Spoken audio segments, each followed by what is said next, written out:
বন্ধুরা, আমি একটা নতুন রেসিপি করছি। মাছের ডিম দিয়ে পকোড়া করে তার কারি করব। তাই জন্য দেখুন, মাছের ডিমগুলোকে এমনি করে ভেজেছি। মাছের ডিমের মধ্যে পেঁয়াজ কুচি, আদা কুচি, লঙ্কা কুচি, রসুন কুচি, একটু নুন, একটু খাবার সোডা দিয়ে একটু কর্নফ্লাওয়ার দিয়েছি, দিয়ে এগুলোকে মাখিয়েছি। কড়াতে তেল দিয়ে দিয়েছি। এর মধ্যে আমি এই বড়াগুলো ছাড়ব।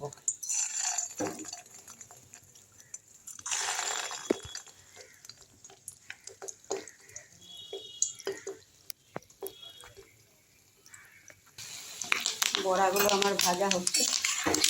দেখুন, আবার সেটা দেওয়ার জন্য এরকম ফুলে ফুলে উঠছে। বড়াগুলো তাহলে শক্ত লাগবে না। খাবার সোডা দিয়ে দিবেন, দেখবেন খুব সুন্দর ফুলে উঠবে।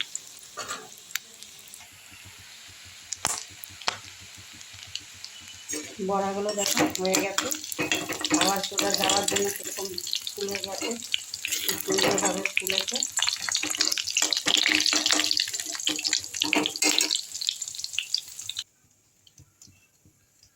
মাছের ডিমের বড়াগুলো হয়ে গেছে।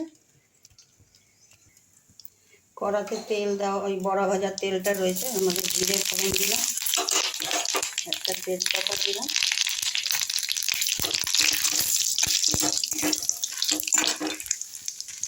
এর মধ্যে আমি মশলাগুলো দিয়ে দিচ্ছি।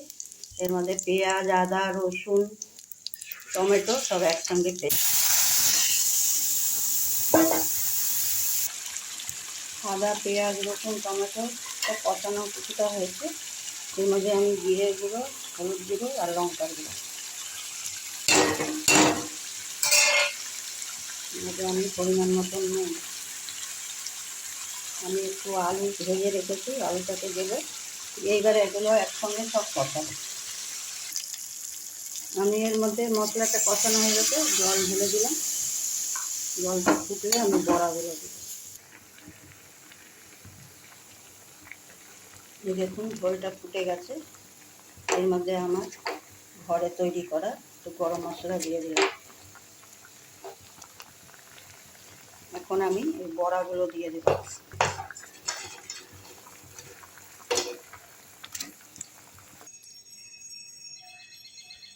দেখুন, আমার এই মাছের ডিম দিয়ে কারি, আলু দিয়ে মাছের ডিম দিয়ে কারি তৈরি হয়ে গেছে। এমনি করে বানিয়ে খাবেন একবার, খুব টেস্টি হয়।